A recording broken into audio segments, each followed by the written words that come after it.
men, you can talk about women all you want.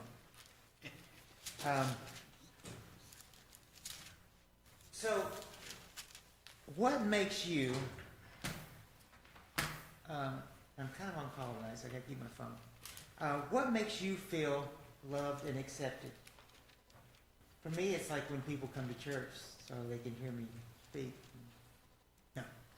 What makes you feel loved and accepted in your family or whatever, work? I think when people hear you. Okay?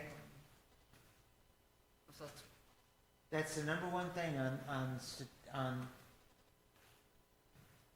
surveys is when you're heard. Not just words, when you're heard and acknowledged.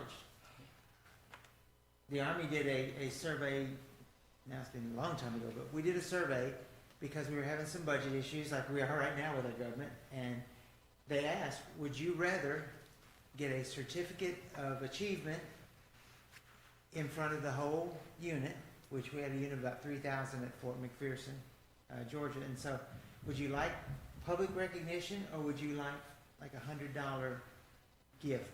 And they said we'd rather have the public recognition in front of the whole unit. You know, and we really thought they'd come back and say they'd rather have money. But when you're talking about $50 or $100 versus all of your coworkers know that you're being appreciated for your work, that's what they wanted, so that's what we did. But what's something else that makes you feel accepted, know you're loved? I think it's the action, just like what you were talking about.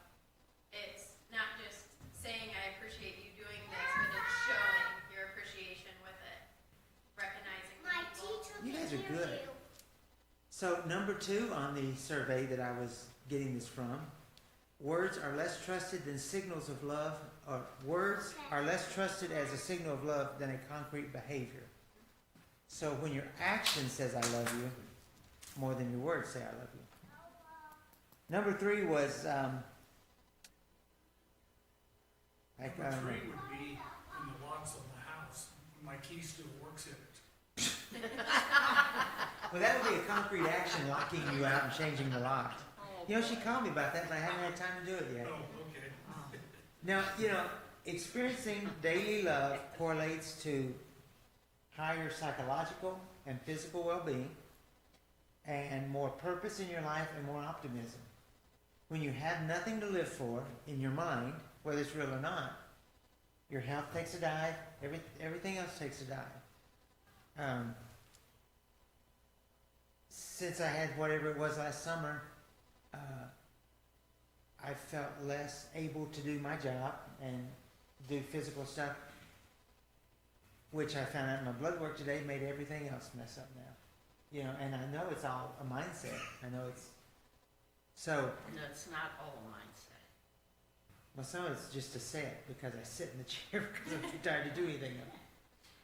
I mean, amen. Yeah. Know that feeling. Yeah. That feeling. Yeah. So, you know, listening, realistic support, love from your pet or your children, they're key. They're key across a lot of things. And you say, well, what's that got to do? Will you tell me, what's that got to do with the woman caught in the act of adultery? What does this discussion about feeling loved and accepted have to do with her situation? She probably wasn't. Probably, which is why she got in trouble she did. But what else happened that would make her feel more loved and She accepted? was forgiven. She was acknowledged. So, Don't you wish you knew what Jesus wrote in the dirt? we're going to talk about that. Yeah, I just. Well, Forget of it. Bob, I'm not clicking here. Did you do that or me? I didn't. I don't know if it's dead or what. No, you're fine. Oh, he was playing with the computer again. Locked me out. So, John chapter 8. First verse is, so when they continued asking him, he raised himself up and said to them, he who is without sin among you, let him throw a stone at her first. So, click. So, Robert. Oh, now, yeah. So, Clicking just fine. So, John, this is actually a very brief encounter. 11 verses. But it's a brief encounter. It doesn't take very long to happen. But John includes this because from John's point of view, it shows how far people will go to destroy somebody. And this has nothing to do with the woman. This is how it can. So these certain leaders were trying to undermine the good Jesus was doing by trying to claim that it was sin. Does anybody remember what and we'll talk about this next week, I guess, the man who had been blind from birth, what did they say to him about the healing? Well, they asked him whether it was this person or their parents who had sinned. Right? And when they found out Jesus had done it, they accused him of being of the devil. And the man's response was, I don't know who he is. I don't know what he's done. But I know that something this good can't come from Satan. And so they were going to great lengths to try and trip Jesus up. And so their testing is basically his theology, his orthodoxy with this crude woman. If he agrees with the Old Testament, then he does what? Stones her. Well, Jesus has to agree with the Old Testament. Yeah. He's the author. But if he gives her grace, he's also still keeping the intent of the law. So they asked Jesus, what do you say? And nobody's going to give the answer that they wanted, or they expected at least. Click. So now you got to keep clicking because we're going to read the verses. So verses 1 through 11. Jesus went to the Mount of Olives. And early in the morning he came again to the temple area and all the people who were coming to him, and he sat down and began teaching them. Now the scribes and the Pharisees brought a woman caught in the act of adultery. The Old King James and the Greek read the very act of, which means it was in process when they walked in. And after placing her in the center of the courtyard, they said to him, Rabbi, this woman has been caught in the very act of committing adultery. Now in this law Moses commanded us to stone such a woman, so what then do you say? Now they were saying that to test him so that he might have grounds for accusing him. But Jesus stooped down with his finger and wrote on the ground. When they persisted in asking him, he straightened up and said to them, He who is without sin among you, let him be the first to throw a stone. And again he stooped down and started writing on the ground. Now when they heard this, they began leaving one by one, beginning with the older ones. And he was left alone, and the woman where she was, in the center of the courtyard. And straightening up, Jesus said to her, Woman, where are they? Did no one condemn you? She said, No one, Lord. And Jesus said, I don't condemn you either. Now, he didn't say, I forgive you. He didn't say, I don't. He just said, I don't condemn you. He said, I don't condemn you either. Go, and from now on, do not sin any longer. So we'll go ahead and jump. We'll go ahead and jump to what you were saying, Karen. I've got it later, but we'll do it now. What did Jesus write? And nobody knows. But I was reading an article a while back that I remembered as I was working on this. One guy said he believes he's cracked it. He said, I believe Jesus started listing the sins of the men standing around him. That would make sense. And the older guys leave first. I think they're seeing, and it'd be the same list for everybody, right? But he starts writing sins down, and the older ones are going to be smart enough to say, he's talking about me or us. And so anyway, that's what they. Oh, by the way, did y'all see the news report today? You know, they've gone back. There's a biblical expedition team on Mount Ararat again, and they've done more studies, and they. You know, there's always been that shape of a boat. Right. Well, now they've done now they can do the satellite thing that goes into the ground and all that stuff. And they have found tunnels and what appears to be beams. And they're like 12 feet underground. And they run, you know, fairly deep. And they said the shape as they get to the point of the first empty area to the back is exactly the measurement of the Bible.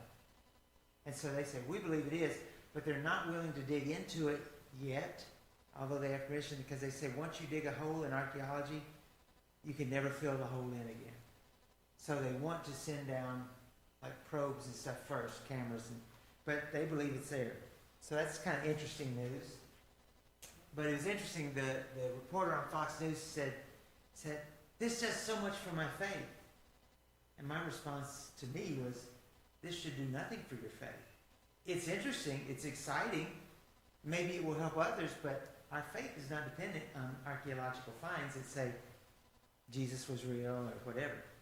Okay, so why did the religious leaders bring him to Jesus? Bring her. Well, they brought her to test him. So it wasn't about necessarily punishment, Right. but they had the right.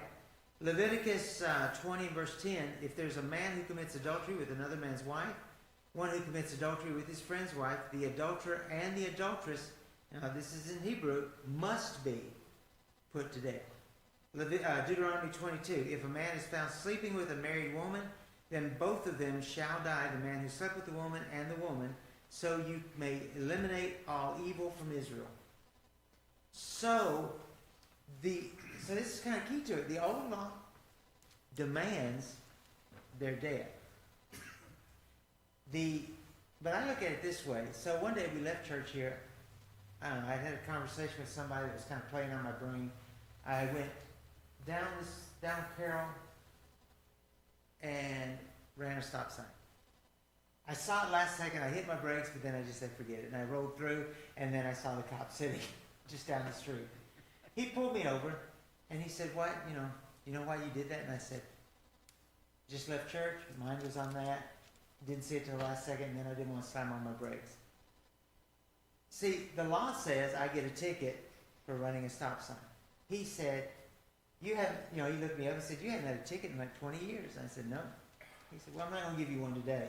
Just pay attention to what you're doing." Like, And okay. you thought, this is why I haven't had a ticket in 20 years, because the last guy said, you haven't had a ticket in 19 years. There you go. And Ben This was- is weird. This is from the guy who got when I lived here before, I think from the state saying, one more ticket and you're going to be walking. And Ben was very compassionate towards you. He right? was. But the guy did say, Same thing. Name dropper. "Are you related to Ben?" I went, "Yes, but don't." I actually told him, I said, "I really wish you'd give me a ticket instead of telling my son that you're going to give me a pass."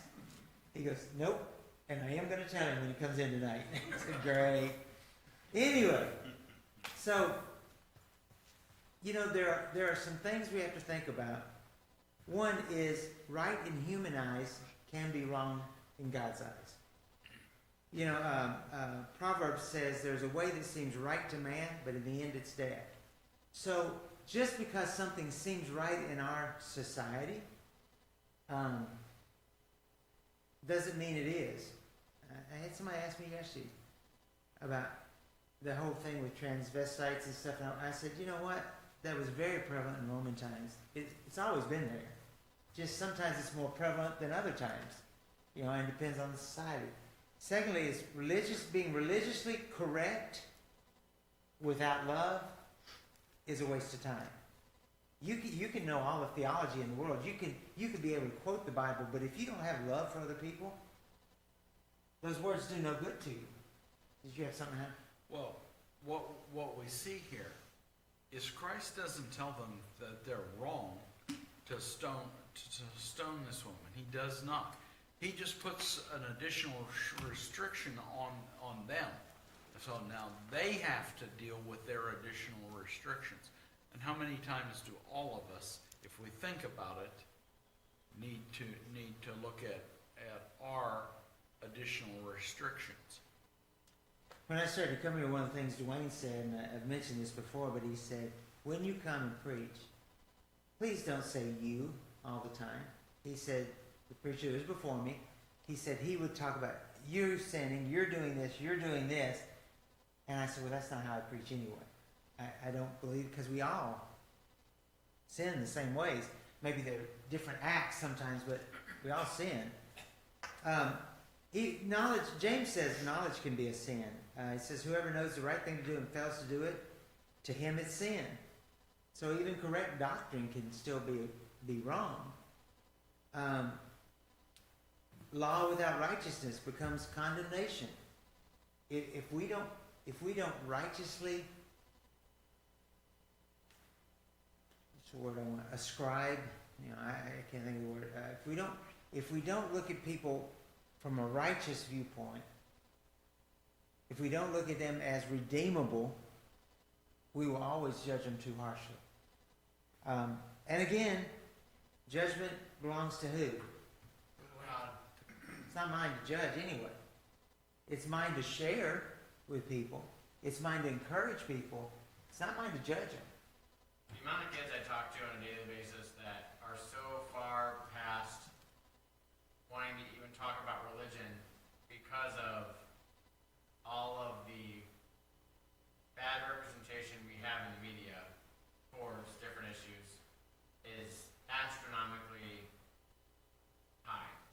Like, and it really bothers me when I will say they're getting much better at, they don't, like, when we have strong Christian kids, they are much better in this era than they were in my era of being friends with LGBTQ kids or things like that and not having it be, and I'm happy to see that because that's what needs to happen. But also, like, one of my friends, when he was in high school, was like, one of my best friends was gay. I have a problem with it, but also, he's still a person, and I'm still supposed to love him and show him the right way. And I think that's a really important thing to look upon, because if you always are going to go with this, I can't interact with you and I have to treat you like you're the scum of the earth, you're never going to save anybody that way. You're also not going to help anybody get to heaven. So, and also at the end of the day, it's a single sin in their life, just like we have 1,000 sins in our life. Yeah. And that's where teaching our own children becomes so important. Teach your children right from wrong. Teach them love. So while we want our children not to go into those areas of sexuality and things like that, we still want to, that's why we teach them at home, but we want to teach them to love people. You have to. I have friends, y'all know that are living those lifestyles, and they know exactly how I feel about it. Every single one of them. They know what I feel. They know why I feel it. They know what the scriptures. They know I love them.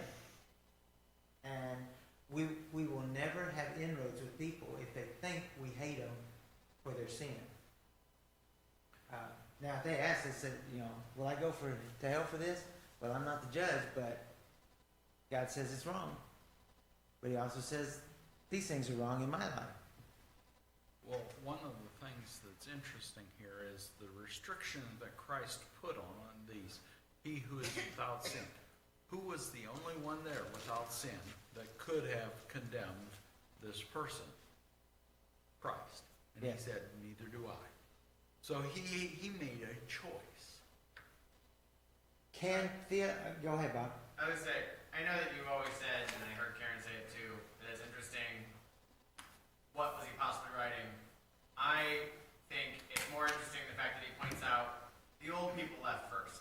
Yes. Because in my experience, the old people are the more likely to condemn and think, I have the right to condemn this person.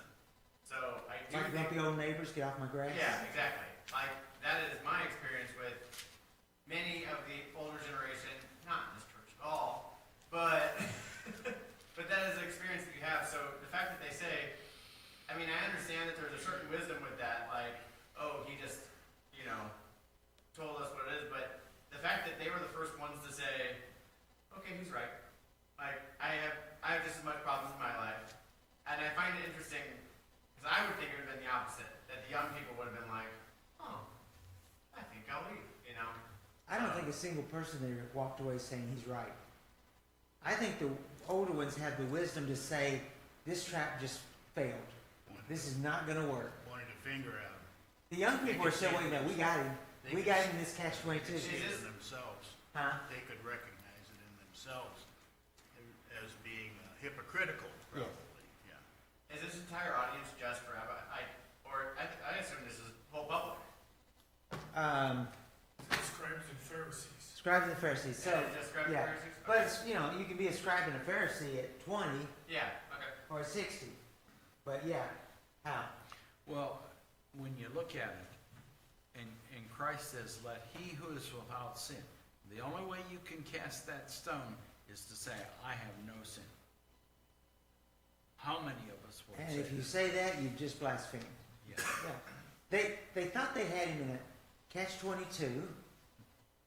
What they really found out was it is a catch-22, but there's an overriding principle. And Jesus didn't even claim the principle. Jesus just said, if you're sinless, go ahead and throw a rock. You know. Theologically right act becomes morally wrong when. And y'all give me some times when being exactly right biblically is morally wrong. Standing in the center of a quad, yelling at a bunch of college kids that they're going to hell. But standing in the quad and handing out hot chocolate and Bibles if they want them, that's fine. Yep. Yeah. When you care more about being right than about the soul. Yes. It's about winning the debate. What else? Anybody think? What I've got is one, when it's done with no love, then it's morally wrong. When it's used to justify your own pride and superiority, in other words, I'm right. I'm always right, you know. When it's applied harshly with no mercy, we even know that with our kids. If you just beat on your kids all the time and don't teach them and show them mercy at the same time, you're not going to have your kids very long. Separated, if it's separated from the intent of Scripture. Now, what is the intent of Sabbath? What is the bottom line intent of Sabbath? Not all the rules that they built. Go back to the Ten Commandments. Well, the intent was to give them rest. Sabbath was for rest. Remember the Sabbath and keep it holy. So the intent was rest, spend time with the Lord, spend time with your family. They took that and they added all these laws that they started condemning Jesus for doing a kindness. And what did Jesus point out to them? Which of you, Having an ox. having an ox that falls in the ditch, don't stop on the Sabbath and pull it out? Why? Because that ox is the same value to them then as a brand new Tesla would be to us. It's very expensive. You had to work a long time to get it if you were the common working guy. So you're not going to let it die in the ditch. Bruce and Karen years ago went to Disney, as always. The whole clan went, so Bruce signed over as power of attorney for me for that time. And one of those cows fell and got hurt. And I panicked. Now, I had nothing to do with that cow falling and tearing it. But I knew the value of the cow. And so I immediately, Frankie calls me, and I'm out there digging him out, hoisting him up on the thing, put him in a hay, with hay all around him, and fed him and watered him. Hurt. Did no good, never did walk again, had to shoot. But I knew the value of that cow. You know, and it was worth the effort. And that's what, and so, another one is, if you use theology to excuse hurting someone, but still sounding very holy and biblical, that's morally wrong. What did I just do with that little clicker? Bob, did you come down and get my clicker? Yep. Seriously. How does something disappear from my I hand? think it's in a pew. No. It gets worse, Jeff. Found it. No, it doesn't get worse. This is my day every day anymore. Okay. It's also important that it's not just dealing with religious things, because I feel as though a lot of these practices brought this trip. That notice came out, people started, well, I do my job better, I do my job better, I do this, I do that, and it was very decisive on dividing. There was no love in that, and it's like, we're in this together and we need to act like any one of us saw, could have lost our job. Superintendents all the way down to teachers, secretaries, like, any one of us was on that chopping block, and it was not helping you trying to be either all of a sudden doing your job to 150%, or did it help that you were saying, I'm better than that person, because this isn't how you deal with it. It's very interesting to see a lot of those attitudes Yeah, I mean, when we had government rifts, I always advise people, if you know we're safe in our office, fly under the radar. Just be quiet, do your job. Because of that, it starts polarizing everybody. And then everybody starts comparing, you're right. Why did the leaders ask Jesus what they should do with the woman? We've kind of hit this already. They were setting a trap. We'll just quick on that. Yeah, they wanted him to say, kill her. If he stones her, he's being 100% accurate to the Old Testament law. If he doesn't kill her, then he can't be the Son of God because he just sinned against the old law. That's it. They think they had him trapped. So his attitude to them was very different because he didn't pick up a rock. He could have picked up a rock and said, you know what? I'm going to give her mercy. He didn't even pick up the rock. He didn't judge her past. Now, did he acknowledge her sin? Yes. Yes, by saying, go and don't sin again. But he didn't judge her in the moment for it. He just said that was a sin.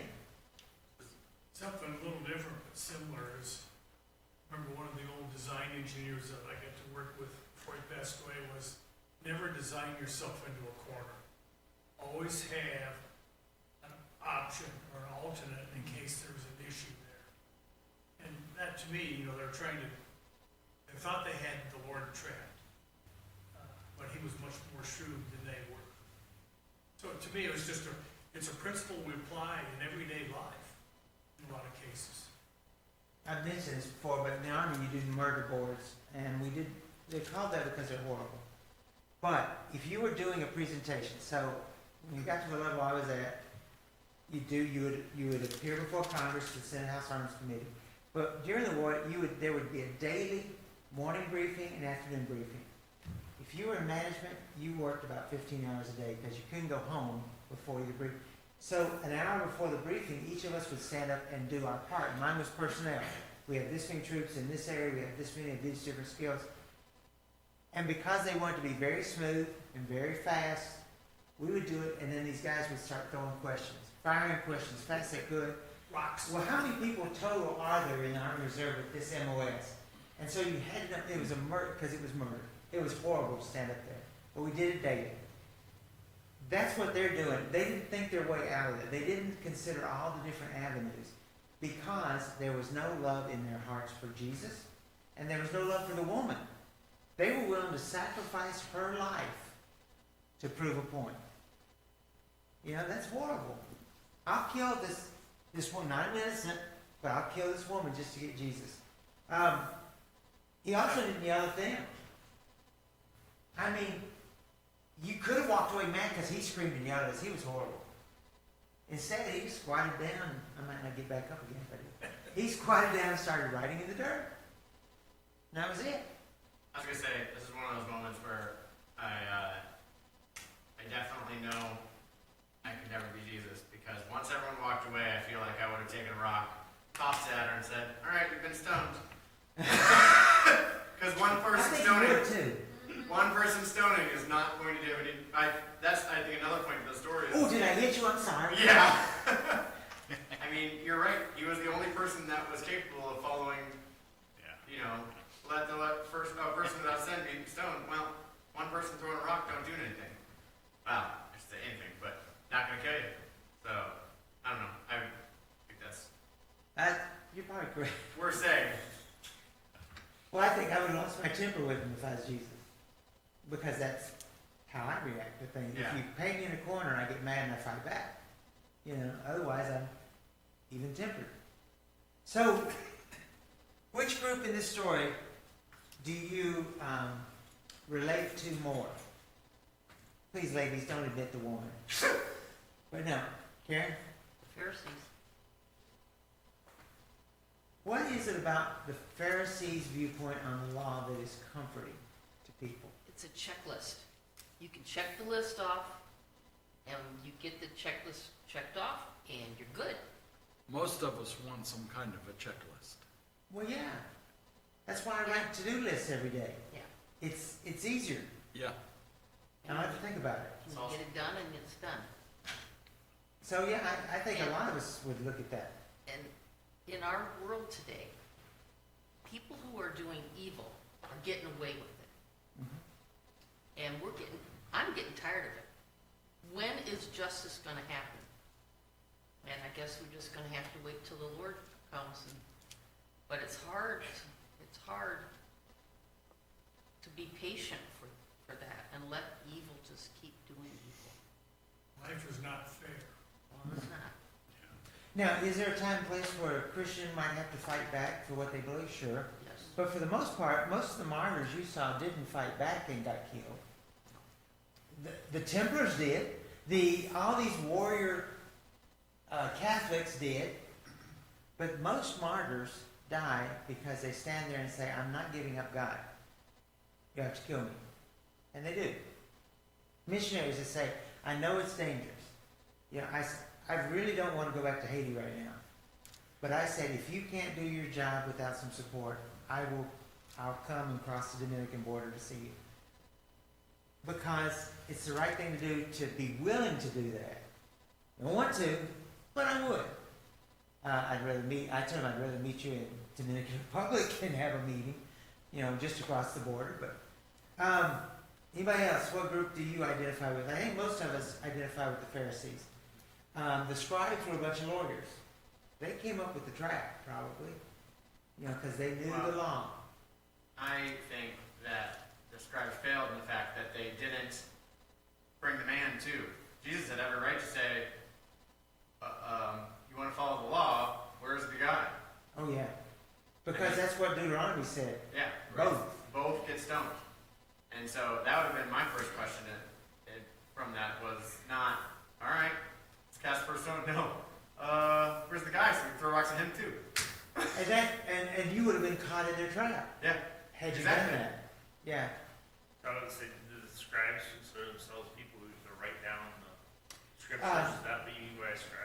That is part of it. Yes, that's what they did. But they also, because they were called scribes because they would sit by the temple gates and they would write letters for people because a lot of people were not able to write.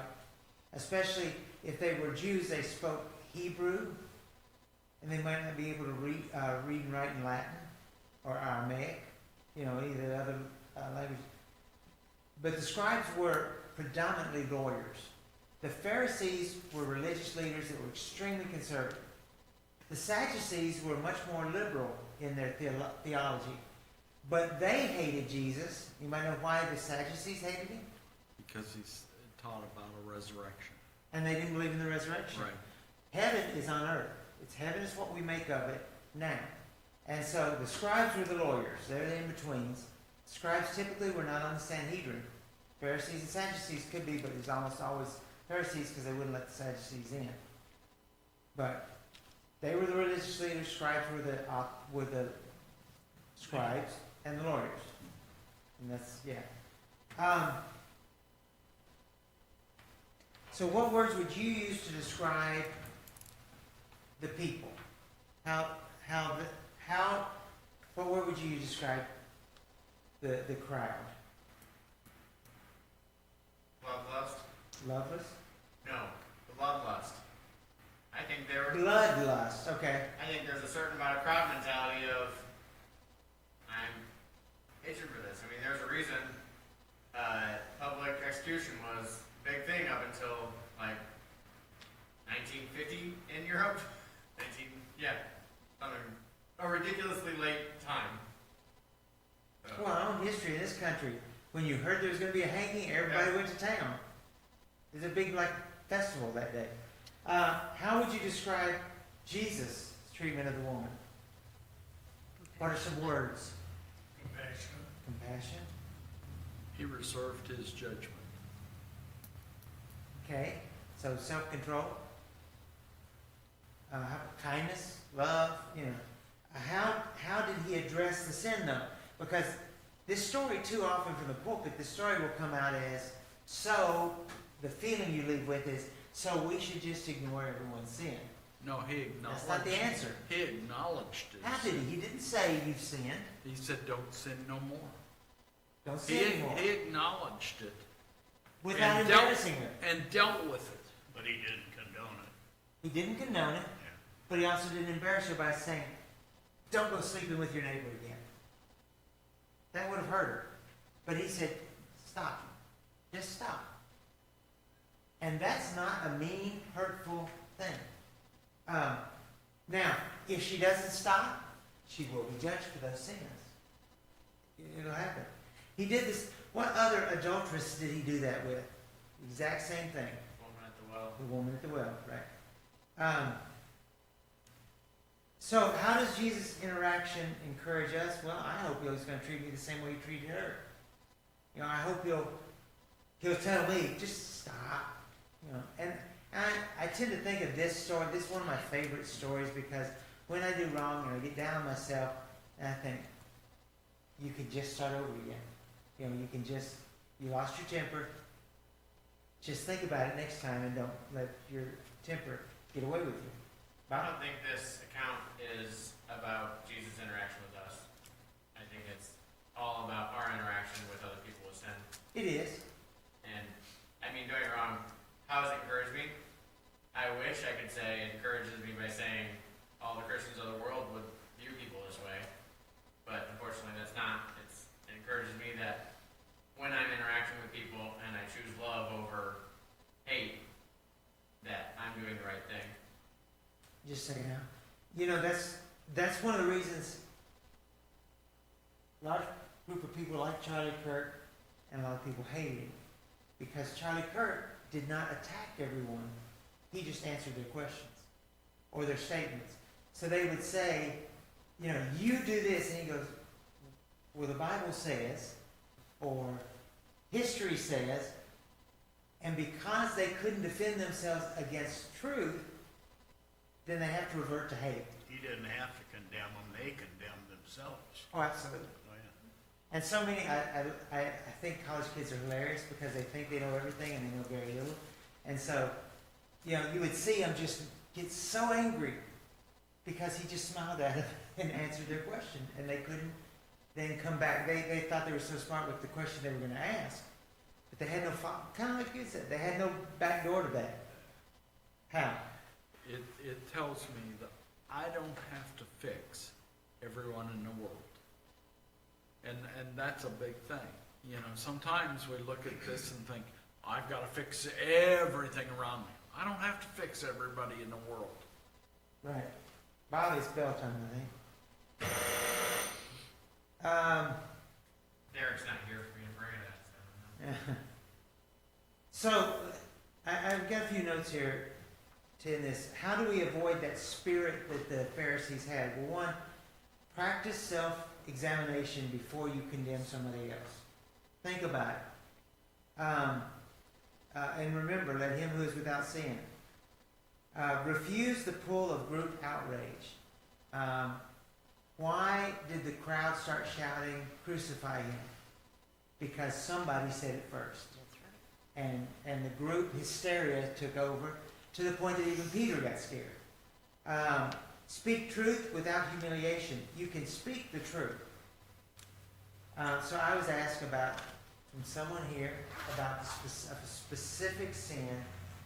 They have been told that I would hate them for that sin. And so I met with them and I said, I don't hate you for anything. I love you. But you hate that, oh, now do I dislike the sin? Absolutely. But I love you. And I'm not going to condemn you, and I'm not going to say you're going to hell for that. If you change, I mean, I try to use Jesus' words on some of those things. If you will change your life. And that made such a huge difference in them. Now, are they right with God yet? No. But are they working their way to it? Absolutely. They are. I can see it every time I talk to them. So, speak truth without humiliation. He didn't deny the sin, but he did not reduce the woman. He did not turn her into her worst day of her life. He kept her as a person and said the sin's wrong. And moved from accusation of people to restoration. Too often we grow up in an environment in our homes of accusation, not restoration. And that just turns you into an angry person. Or confrontation. Or confrontation. Yeah. Yo, I also think it's important that even if you have that attitude behind your love of, well, you're gonna burn it out, that's also not okay. no, I mean, as someone once, when I was discussing with them, the fact of, I'm not here to judge you, I'm going to treat you like every other human, regardless of your life choices. And they said, well, you still think I'm gonna go to hell? Come on in. And I was like, no, I don't know that, I don't know what God's going to do. And I remember I loved, Ben's Devo like 3 years ago where he said, I hope I'm wrong. I hope I'm wrong. So, and that's how I go through life. I hope that I'm wrong about that and that he's going to be more forgiving than I even think he is. Bruce and I have had that conversation a million times on a Monday morning. I hope we're too strict on this. You know, I hope God's much more open and forgiving than we are on this. Yeah. I made one quick note, and I even put in here, it's a bit cliche to say, but God does hate sin and love the sinner. And so, Isaiah 59:2, your sins have caused a separation between you and your God. Your sin is your fault. Jeremiah 5:25, your wrongdoings have turned them away, and your sins kept the good away from you. That is an issue of them and God. I'm not in the middle of that. So my job is to offer them love with correction, with truth, but with a loving spirit, not a hateful one. Okay, thank you.